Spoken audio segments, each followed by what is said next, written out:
When you're dreaming of becoming a parent but can't carry your own child, the emotions can be overwhelming. There's grief, fear, and uncertainty. And when surrogacy enters the picture, it's not just a medical process, it's a deeply personal journey that asks you to trust someone else with the most precious part of your life. Today, we're diving into what it really means to become a parent through surrogacy, from the heartbreak of infertility to the moment you finally hold your baby in your arms. This is the emotional truth behind the intended parent experience. Welcome to the Fertility Cafe, where we explore the beautiful complexity of modern family building. I'm your host, Eloise Drain, and this is a space for honest conversations about surrogacy, egg donation, and the journey to parenthood. With expert insights and real stories, we're here to guide you through the medical, legal, and emotional aspects of third-party family building. We believe that love has no limits, and neither should parenthood.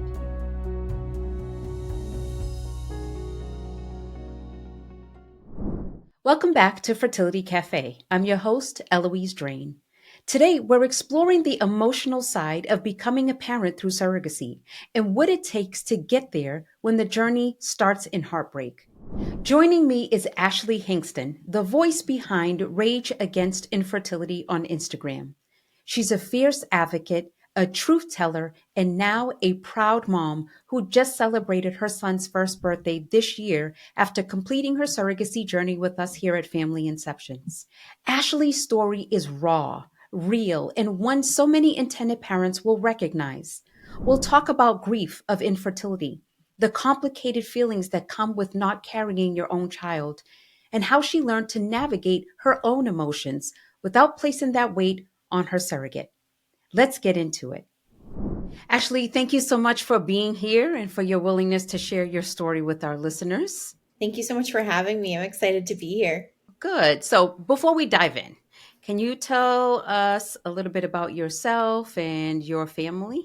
Sure. So my name is Ashley Hengston, and I live with my family, my husband, and our son, who is just over a year old, in Florida. Outside of being a mom, I'm also a therapist. Love to talk about our journey and kind of educate people on the surrogacy process and on infertility. I have an Instagram account called Rage Against Infertility, which I've been talking about our experiences through that for the last, it's been like 5 years now. And so that's something I'm passionate about and do aside from all my normal life things. Yeah, being a new mom is can be a lot. Many intended parents come to surrogacy after experiencing infertility or medical conditions that obviously make pregnancy unsafe. What led you to consider surrogacy initially? So for us, it was really that we had tried everything else in order for us to get pregnant. The short version of our journey is that we started trying to conceive 2019, found out that I have polycystic ovarian syndrome, which was not a huge surprise to me, more of a surprise that it took so long. I was in my early 30s to be diagnosed with it. So because I was not ovulating and having regular periods, I was going to need assistance in order to conceive. And then we found out about 3 cycles into doing medicated cycles with a drug called Femera, we found out that my husband has male factor infertility. And in his case, it was just sperm quality rather than quantity. We kind of moved through the process for the next year or so with medicated cycles and then IUI, and did 4 IUIs. We were fortunate to get pregnant on a medicated cycle, but it ended in a pretty early miscarriage. We went into IUI and IUI wasn't working, and then went into IVF. And IVF turned out to be a longer journey than we were anticipating, because basically what it all boiled down to was that we made really great quality embryos, but when we would transfer them to me, they would not implant. So we have something called recurrent implantation failure. It's kind of a tough issue in the infertility community because there isn't one cause of that or cure for that or treatment for that. So after 5 frozen embryo transfers to me, we decided to go ahead and do a final IVF round for the intention of using those embryos with a surrogate, because we felt that we had really explored in those 5 transfers a lot of different approaches. We had tried like immunological approaches to it to try to see if that would help. We had tried a lot of different things to get things to work with my body. And it was just fairly clear to us after that amount of time that it might not ever happen. And surrogacy was kind of our last option that we were willing to consider as far as trying to have children. And we feel fortunate that that was even an option we could consider, because we know that that is not accessible to everyone. Right. And obviously, you've endured all of this and now you have to work with the surrogate. What was your emotional reaction when surrogacy was suggested to you, or something that you guys started talking about? Because now you've gone through all of this and you're trying to have this child, and now you have to kind of reframe your mind from, I'm not going to be able to carry, I'm going to have to trust someone I don't know to take the most precious thing in my entire life and have this child for me. Yeah, it's a very emotional decision. And it was something that when we initially talked about it, I had a difficult time with the idea. I was open to it, but I had always wanted to be pregnant. I had a lot of, kind of dreams and visions about what that experience and what the experience of having a child would be like for me and for us as a couple. And then to realize that that part of becoming a parent was something that I was not going to have in a traditional sense. There was definitely a grieving process there for me. And that's something that my husband, it actually took him a while to kind of come around to it, because he was very opposed to the idea in the beginning of our child being carried by anybody else but me. It was just something he couldn't really get his head around, kind of felt weird about. It wasn't until he said to me, I think it was probably after like our third or fourth failed transfer, that he would be willing to consider it, that I kind of allowed myself to explore that more, and also to kind of grieve what that was going to mean for me as a woman and as a potential parent. Somebody said to me once, like, that they had to go through the process of thinking about, do I want to be pregnant or do I want to be a mother? Mm, And I think that's kind of the question that it came down to for me was, if you want to be pregnant, that's probably not going to happen for you, but you can still be a parent. mm-hmm. Surrogacy was the way for us to do that, but it's definitely an emotional process getting there. Once you made that mental shift, though, towards surrogacy, like, what was the next step? The next step for us was really figuring out, how we wanted to go about this. And we knew that we wanted to use an agency. And I was doing a lot of the legwork of talking to agencies and kind of figuring out as I went what I wanted to know, what was important to me, what we really wanted in a surrogate, what kind of experience we wanted to have. So I kind of started thinking about all of those aspects of the journey. And I was thinking about that and planning for it while we were still in the final stages of trying to get me pregnant, because I knew that's where we would go next. And I think for me, I felt like I needed to do that work at the time that I did, because I felt that if I found out that our last transfer didn't work, I knew it was going to be really emotional. And the thought of having to do all of that work and figure out all of those components of how to move on and to go into surrogacy, I felt like that was going to be too much for me if I didn't do it before we really needed it.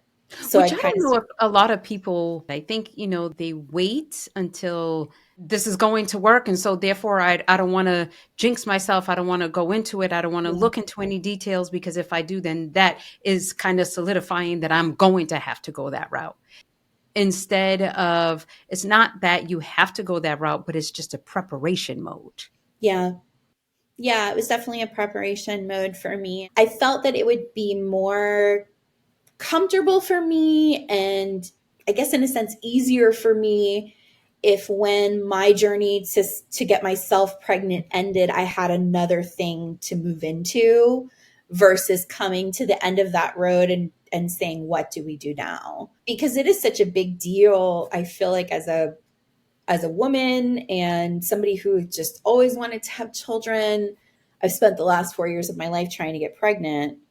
And now I'm finding out that is not going to happen for me, which is Mm, really devastating. yeah. So it helped me a lot to know, okay, but this is what we're doing next. And like, we're going to get through that. And that doesn't mean that I didn't have moments in my surrogacy journey where I went through grief or I was working through pieces of that, because I was, but it definitely helped me to kind of think about it ahead of time and sort of resolve that, like, this is what we were going to do. And this was kind of the last thing we were going to try.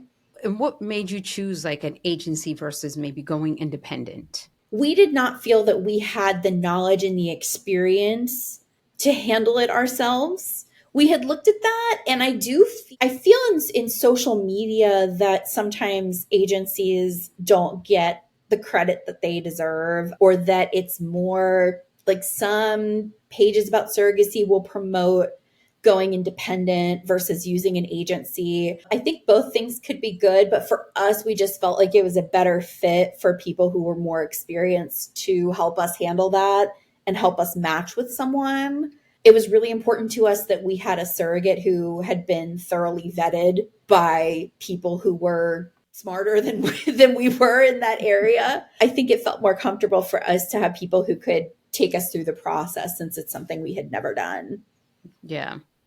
And I know that obviously matching with the surrogate, sometimes it can be like the most anxiety inducing part of the process. What was your matching experience like? For us, I think I was very anxious to match. We were very fortunate that in the scheme of things, it didn't take as long as we were anticipating, but I was very anxious to match. And while we were waiting, I think I was just nervous that, like, what if somebody doesn't like us? Or what if we don't find the right person who can kind of align with where we see this going? I had really hoped that I would have a match with somebody who wanted to still have some kind of relationship with us ongoing. I loved that idea. I'm a very family oriented person, and just the way I was raised and the way my family is, it's like I knew that that person, I would feel like they were my family for forever, just because of the nature of this journey and what they were doing for our family. So I was really hoping for that, but knew that that may not happen for me. I was really dying to match with somebody, and my husband was like, it's only been, however long it had been. And I said, no, it's been 4 years. For me, I'm like, it's all part of the same journey. And I was like, I feel like I've been waiting forever for this person because all of this has apparently led to this moment of us taking this journey. And it feels like it's already been so long. I was definitely anxious to meet with that person. And we got an email from the person working with us at Family Inceptions. And they said, hey, can you give me a call or something? And I saw it at night, and I was like, all night long, I was like, oh my God, what is it? Like, does she have a match? Rob, do you think? I'm like, do you think it's a match? And he's like, you're going to have to talk to her tomorrow. And I was like, I can't even sleep because I want to find out what's going on. And she just kind of asked us how do you feel about Mississippi? Rob and I are like, how do we feel about Mississippi? And we're like, okay, that wasn't what we initially had envisioned, but it wasn't far off because we live in Florida, and we were like, maybe like the Southeast or something. And they said, would you consider this? And we said, yeah. And then we were like, okay, so are we going to match? And then it was still like another, probably a month before we got a call saying, like, and I was like, this has to be like the call. And I was just on the edge of my seat, and just hearing that we had somebody who was interested in us, that wanted to meet us, was so huge and exciting for us. So we were really excited about that.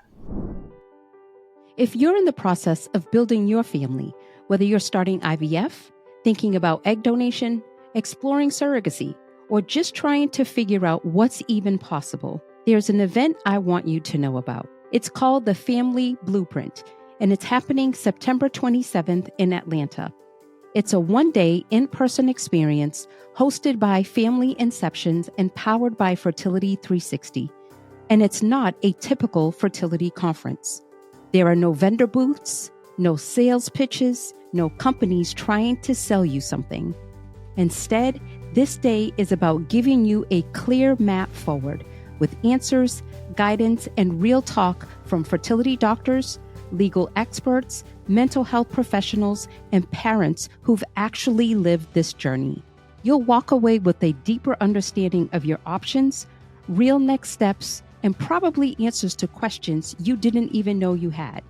If you're looking for clarity, not clutter, this is your space. Head to fertility360.com/Atlanta to learn more and reserve your spot. So, how was that experience like, though? Because, I mean, obviously, I know how match calls are, but sitting on that side of the chair, you're speaking to somebody who potentially, again, is going to carry the most precious thing to you in your entire life. You don't know her from Adam.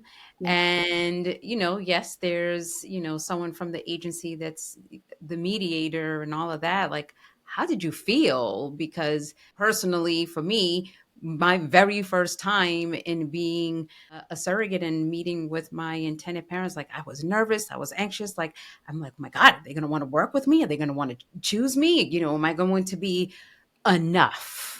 Yeah, that's a good way of saying it. I definitely wondered that if she would like us. And I kept wondering, like, should I feel something? Like, how do I know that this is the right person? Because I've described to people before that it kind of feels like the first parenting decision that you're ever going to make is choosing this person to carry your child and to trust with this experience. And you're trusting based on meeting them and what the vibe you get from them, and also the information that you're given by the agency that this is going to be the right kind of person to make decisions that are hopefully similar to the ones that you would make, which is something I learned about along the way, because you realize that nobody is ever you. So you end up I think for me, I kind of ended up figuring out, like, okay, it may not have been the decision I would have made, but it's still okay. Like, it's still something you can trust. It is really nerve wracking and exciting also, because it's exciting to be moving forward, but at the same time, definitely a huge decision as parents for us to trust this person. And I think for me, on an emotional level, I felt like everything we had gone through at that point, I felt like we were bringing somebody else into that. And that's something I had to work through, like in therapy, Mm. was we're bringing somebody else into this mess. And I almost felt bad, like putting somebody else in this situation, because I wasn't convinced that she wouldn't have the same issues that I had. So I felt like, what if we're just bringing somebody else into this situation and they're going to go through everything that I've been going through for the last Mm. few years with IVF? Mhm. Mhm. It was hard for me to believe that it could be different. Mhm. Yeah. Wow, that's a great point. So you're now matched, you get the process started, and how did that go? It went pretty well. We started medical clearance and everything went pretty well with that. We were just kind of waiting for like all the hormone levels to line up the way the clinic wanted them for a little while. But then once we had that and moved on to the legal process, which also felt so monumental, like signing all of that and having that notarized and making everything really real, that was a big moment for us too. Then we went ahead and got started with all the transfer prep. So it was really less than 3 months when I think about it. So it ended up being kind of quick for us. So in July of 2023, our clinic was actually out of state for me. So our surrogate and I flew to New York, and that's the first time we met each other. And it was also the day before our frozen embryo transfer. So we moved pretty quickly into all the big stuff of trying to get pregnant. And then obviously you got the phone call. Yeah, she was a lot braver than me and wanted to test early. She was wanting to test about 5 days after the embryo transfer. And I was like, like you could be pregnant, but it may not show up as anything. And like I was worried about me being disappointed, but also about her feeling discouraged. And she ended up calling me that morning and she was like, I'm really sorry, but I had to pee and I already took a test like without you. And just has me on FaceTime and shows me this like row of positive pregnancy tests. And I was just really blown away. It was mind blowing for me that like it actually worked and like that it actually worked out, that we were actually pregnant. It was kind of hard to process, I think, in the beginning. Also, really exciting. And it was really special for me. I knew she was going to test early, but I did not tell my husband when she was going to test so that I could kind of have that surprise part of it. Because that's Mm-hmm. something in the infertility process that kind of gets taken from you, is like you don't really get to surprise your partner or your family because everybody kind of knows what you're doing. But when my husband came home, I said, oh, I want to show you something. And I showed him pictures of the pregnancy test and I said, this was from today. And he was like, oh, wow. And was really surprised and excited. And he said when he saw that, because the only other experience we had had with pregnancy was, several years before that when I had gotten pregnant. And he said he could already tell like such a difference between that and what those tests look like and this. And I think it made him feel a lot more confident that we were looking at something that could actually work out. And you mentioned family earlier. Did you guys share with your family early on about you working with the surrogate, or did you kind of just keep that quiet? We did. My family knew from the beginning because they knew what I was going through with our journey and everything. They were very clued in because our my mom helped us financially to afford surrogacy. It wouldn't have been a possibility for us otherwise. So she was aware of what was going on. We ended up waiting a little bit to tell. We hadn't really told my husband's mother that we were going through infertility and treatments until we matched with our surrogate. And once we matched with her, we called her and basically said like the short version of what's been happening the Mm-hmm. last the Mm-hmm. last 4 years, and this is what we're going to do. And everybody was very supportive. We were very grateful that everybody was very supportive. Not everybody understood right away exactly what that meant, like if we were using a donor or what we were doing. I think there is still some confusion for some folks about, is it the surrogate's biological child, like traditional surrogacy? So, we had to clarify some things, but everybody was very supportive. So I was grateful for that.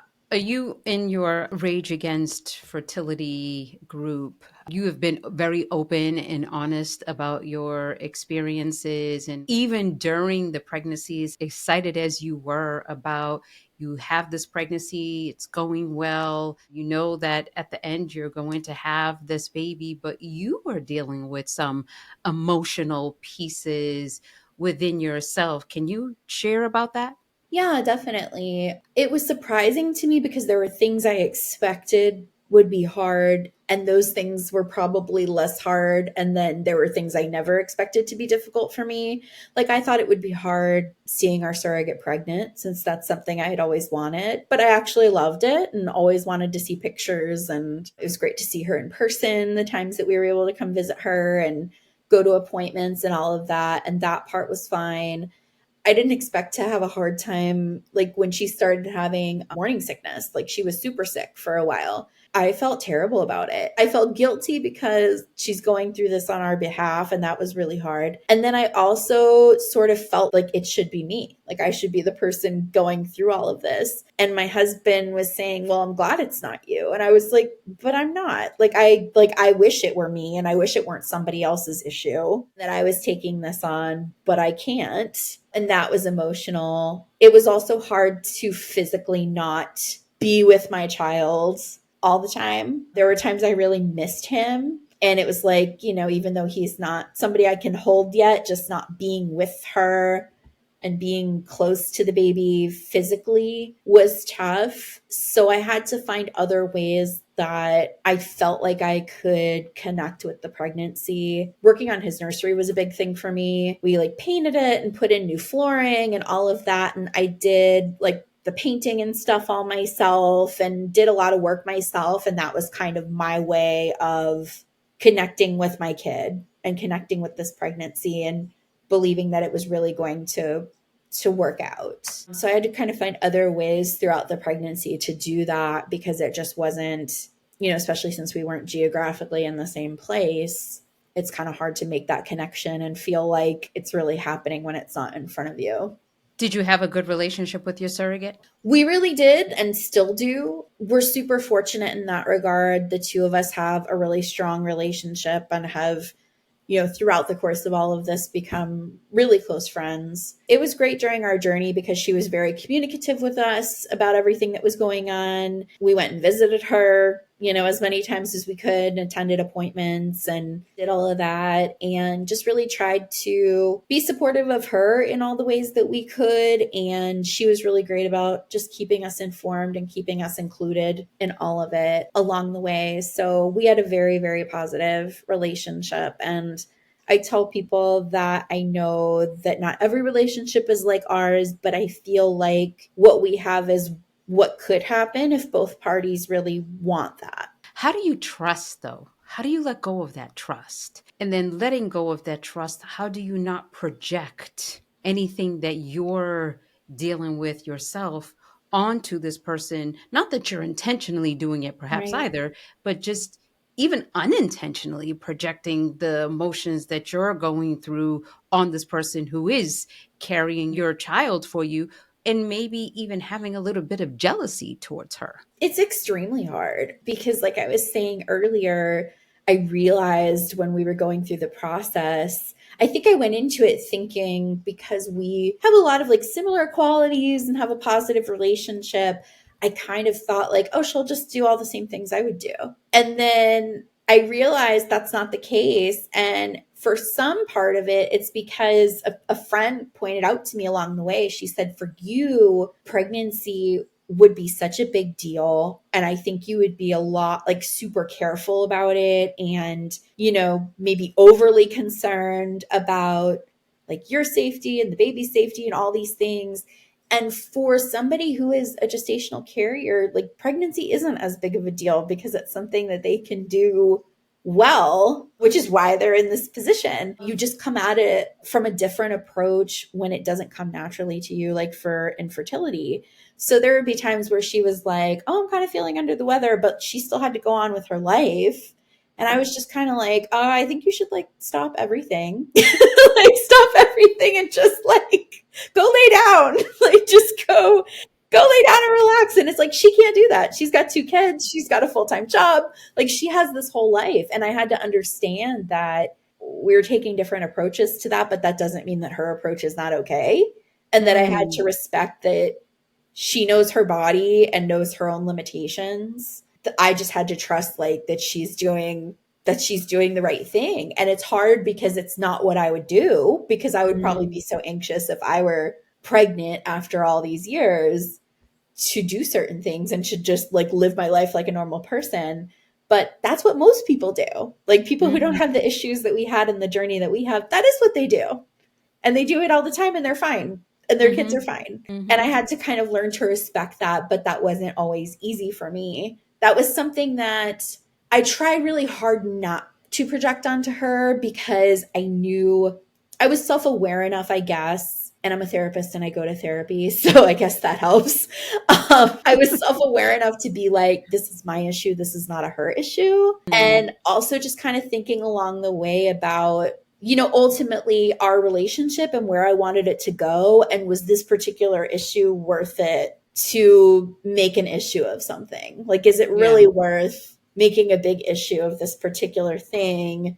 At the end, this is what I want, is for us to Yeah. have this positive relationship and to trust each other. So do you think you created the boundaries, or do you think it was kind of a mutual thing, or was there any boundary? I think I Like, definitely put boundaries on myself to not project all that onto her. I had so much anxiety during that pregnancy, and it just like, I didn't think she needed any additional stress. And for me in general, the way I try to live my life is there are a lot of things like I think about or I might have feelings about it, but I'm like, is it worth it? I kind of hold certain things back if I can handle them myself. And that way, when I do say something, like this is an issue.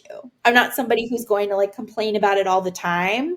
So when I do say something, I feel like it carries more weight. So I just kind of tried to be like, to try to put issues in perspective as they came up and not add any additional stress to her that I didn't have to, but to speak my mind when there was something, if there was something that I was legitimately concerned about that was worth talking about.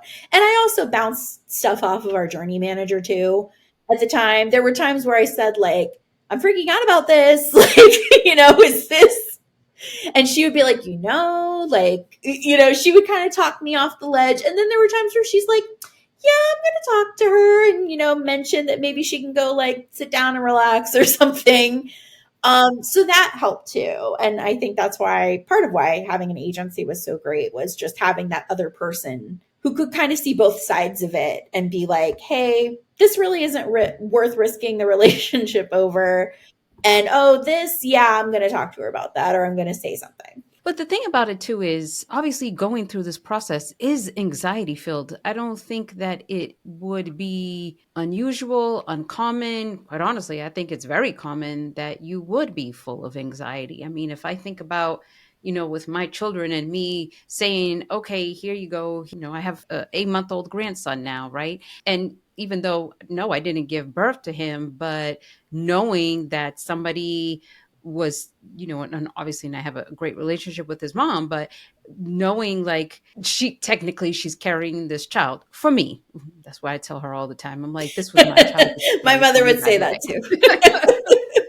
And asking her, are you okay? Do you need anything? And then me reminding myself, like, hold on, you can't do that to her. You cannot. But at the same time, knowing all of the things that I know and being in the space and being around so many pregnant women and being around people who've had good stories and bad stories and all kinds of stuff, and even me having that anxiety, never mind someone who this is your child that this person is carrying for, I would expect that you would have anxiety. Yeah, we And it'd definitely. be okay to have anxiety. It's Yeah. just how you said it's being able to know it and then being able to manage it so that you're not projecting it onto someone else. Yeah.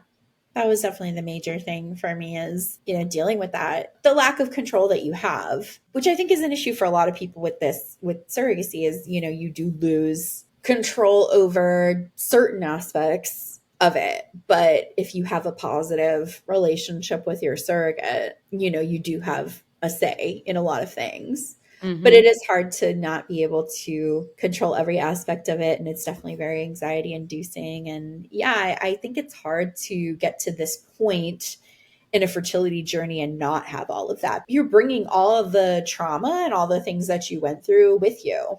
Mm-hmm. Let's talk about the day that Jackson was born. And how was that experience?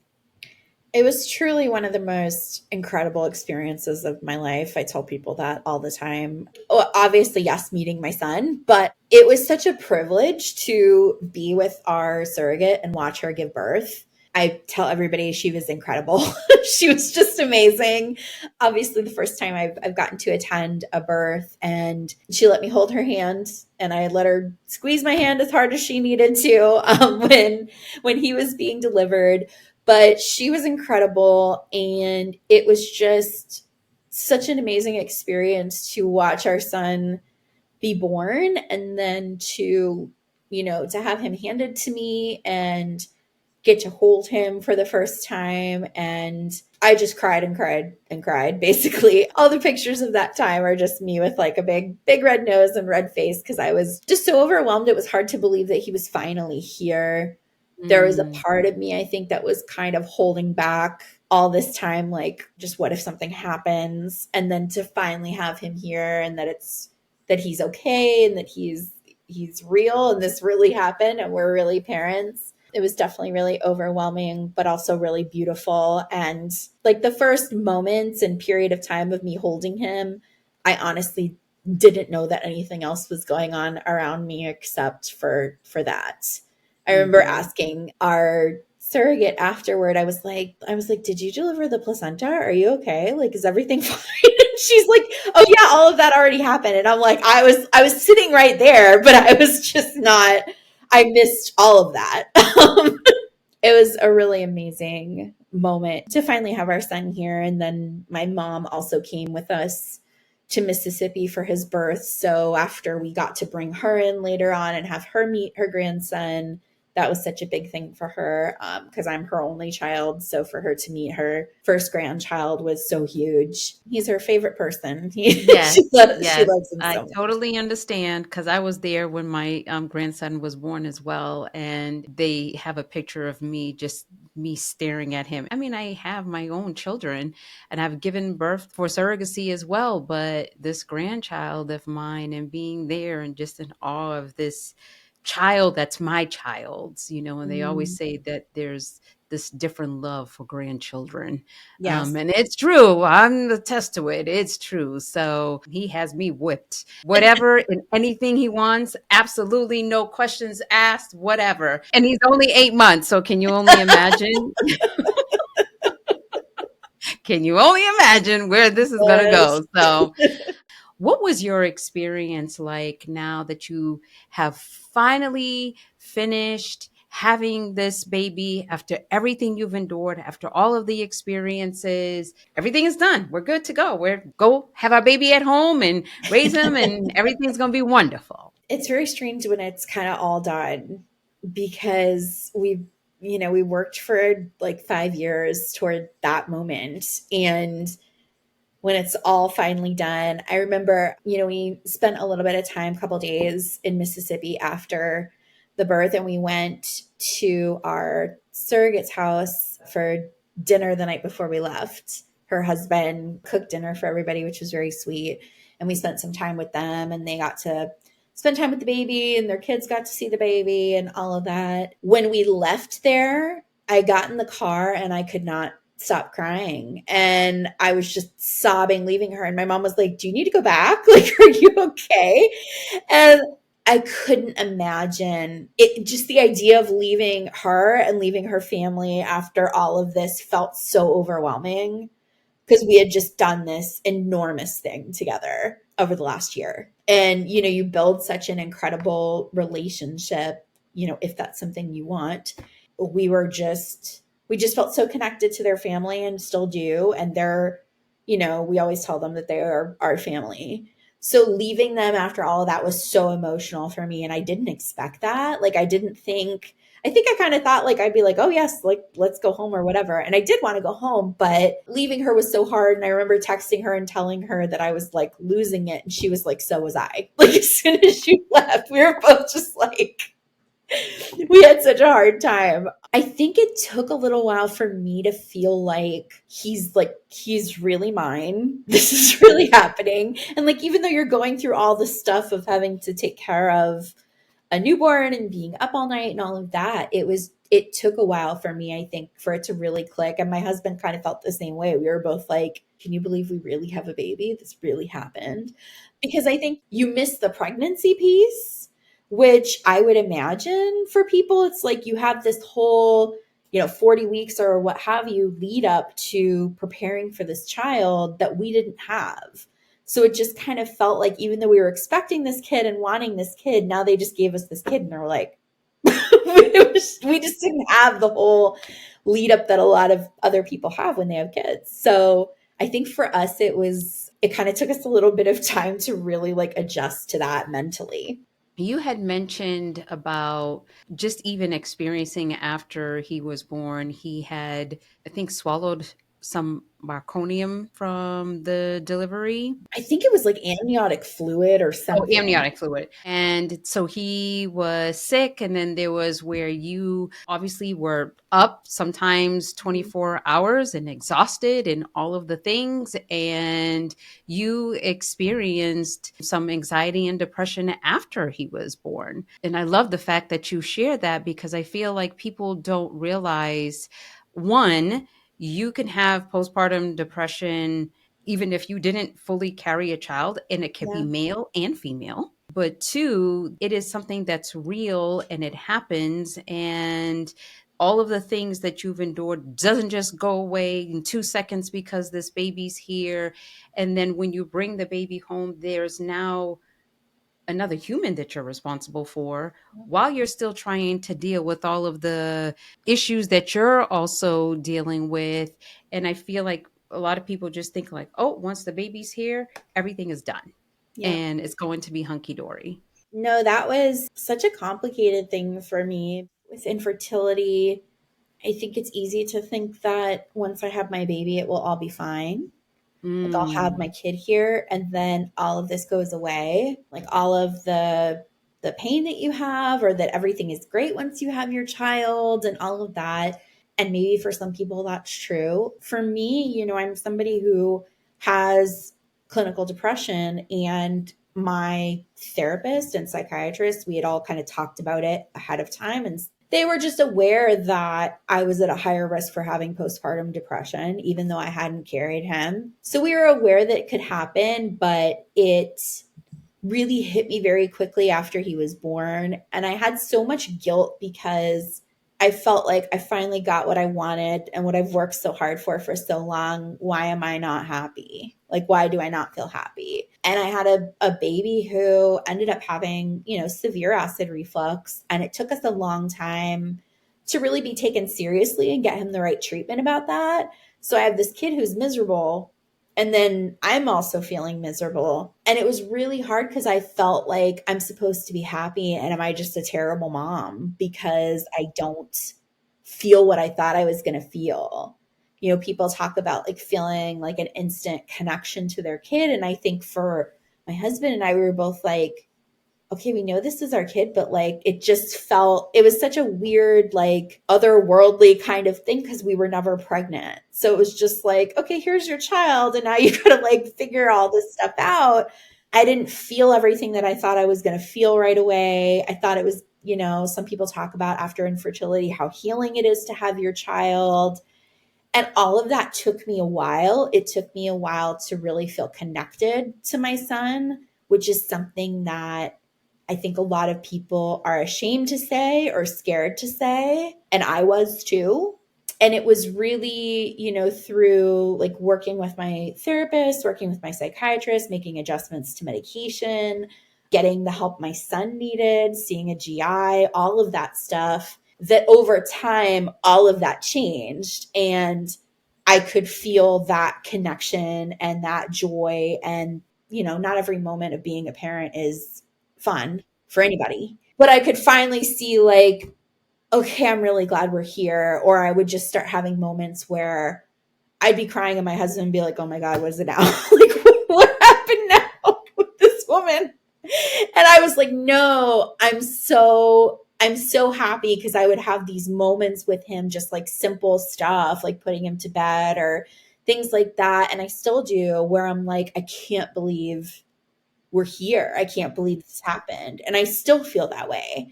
But it just took a long time to really feel like that joy and that connection. And now I have a kid who like does not like to leave me at all and who is super attached to me, who I am super attached to. And I talk about it because even though it was really hard for me to talk about at the time, and I felt a lot of shame and a lot of guilt around it, I think there are a lot of people out there who are going through that and they feel like terrible parents. And it's like, you're not a terrible parent. This is really hard. This is really hard. And if you have postpartum depression, or your kid has medical issues or whatever it is, like all your feelings are legitimate. And it's okay if you're not in love with the whole process of being a parent, or like totally in love with your kid or whatever every second of every day. It doesn't make you a bad person or a bad mom. There's a lot of pressure, I think. So it was really weird to go through that, especially after infertility, because it was just like, you should be grateful. But now I can appreciate all of that for what it was and kind of cut myself more slack. And I see what I have now with my son. And I'm like, even though there's a part of me that like hesitates sometimes to share, like, hey, we didn't have this instant connection, or it wasn't like this instant bond, I think it's important, because I know there's other people out there like that. And I've had people reach out to me and say, I wish I had somebody say that kind of stuff to me when I was going through it, because it was also like that for me. And it doesn't mean you can't have that later, or that you can't grow into that. yes, 100%. So you and a friend of yours, you guys have a support group Would you Yes. mind sharing a bit about that? Yeah, so it's on Thursday nights and it's been going on for 3 years now. For folks who are going through infertility at any stage, whether people are pursuing surrogacy or adoption or still going through IVF, whatever part of this works for them. And it's every Thursday night, 8 o'clock Eastern, and it's free to everybody. That was something that was really important to me because the cost of going through all this is so much that having to pay for support on top of that is just too much. So that's something that goes on every week. It's something I'm really passionate about because my friend and I have both, gone through infertility, and my friend who hosts it also is still going through it and is still on her journey. And we've had so many people come through over the last 3 years, and people who've gotten pregnant, people who've moved on. And it's just nice to continually be able to meet people in the community and support them. Yeah, that's really awesome.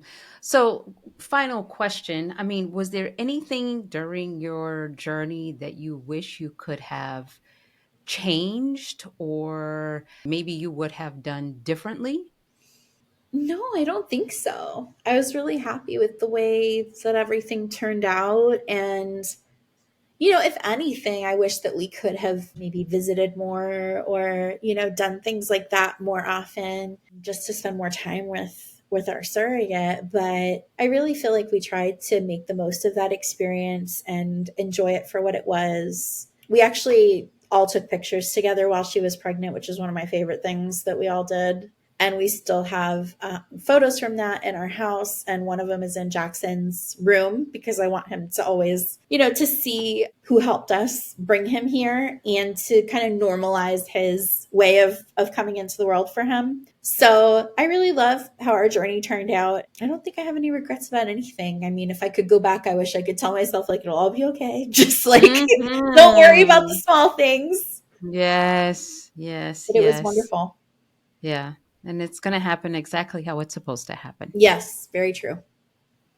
Well, Ashley, I really appreciate you coming on. I know we've been trying to connect for a while to Yes. do this. So I really appreciate you taking the time, and I really appreciate your honesty and candor about the whole experience, because for so many they make it seem like, oh, it's so wonderful, and after the baby comes then it's just, world is amazing.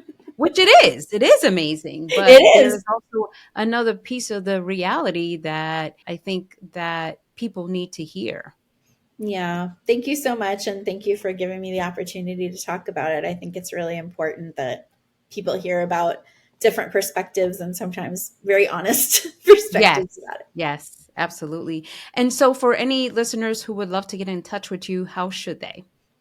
Yes. So I'm on Instagram at Rage Against Infertility. So rage underscore against underscore infertility.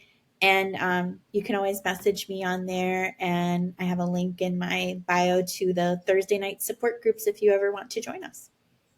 All right. Well, awesome. Thank you so much, Ashley. Thank you, Eloise. It was so nice meeting you. To all our listeners, if you're considering surrogacy or walking through it now, I hope Ashley's story gave you a little light, a little clarity, and maybe even a little peace.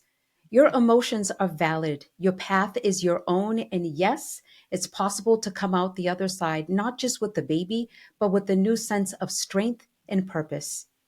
If you found today's episode helpful, please subscribe and share it with someone who needs to hear it. Until next time, remember, love has no limits. Neither should parenthood.